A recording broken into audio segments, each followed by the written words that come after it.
السلام علیکم ناظرین، ایک پل کی نصیحت میں آپ لوگوں کا ویلکم کرتی ہوں۔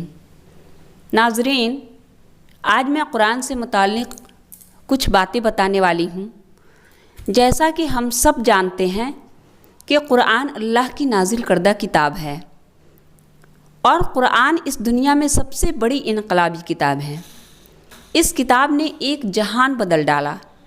اس نے اپنے زمانے کی ایک انتہائی پسماندہ قوم کو وقت کی سب سے بڑی ترقی یافتہ اور مہذب ترین قوم میں تبدیل کر دیا، اور انسانی زندگی کے ایک ایک گوشے میں نہایت گہرے اثرات مرتب کیے۔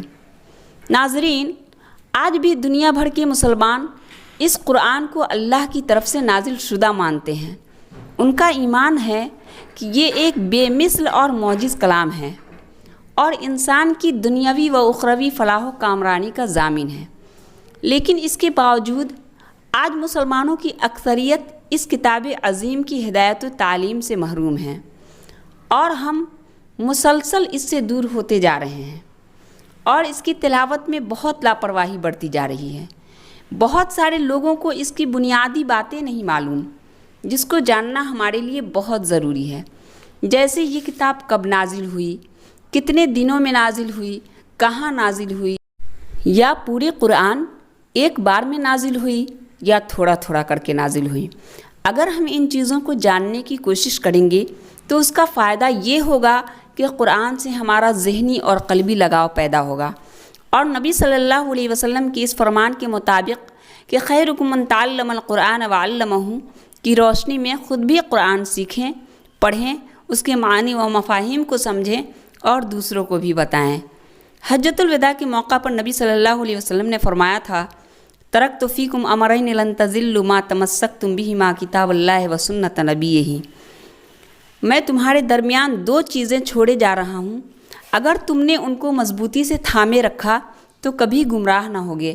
ان میں ایک اللہ کی کتاب ہے اور دوسری اس کے نبی کی سنت۔ گویا اس امت کی ہدایت و فلاح کے لیے کتاب و سنت دونوں کی پیروی لازمی ہے۔ ان میں سے کسی ایک کو چھوڑنا پوری ہدایت الہی کو چھوڑنا ہے۔ حقیقت یہ ہے کہ قرآن حکیم کو اس امت کے عروج و زوال کا پیمانہ قرار دیا گیا ہے۔ نبی صلی اللہ علیہ وسلم نے ارشاد فرمایا، ان اللہ یرفع بہذا الکتاب اقواما ویصنع بہ آخرین۔ بے شک اللہ تعالیٰ اس کتاب کے ذریعے لوگوں کو عروج عطا کرے گا اور اس کی خلاف ورزی کرنے والوں کو ذلت و رسوائی عطا کرے گا۔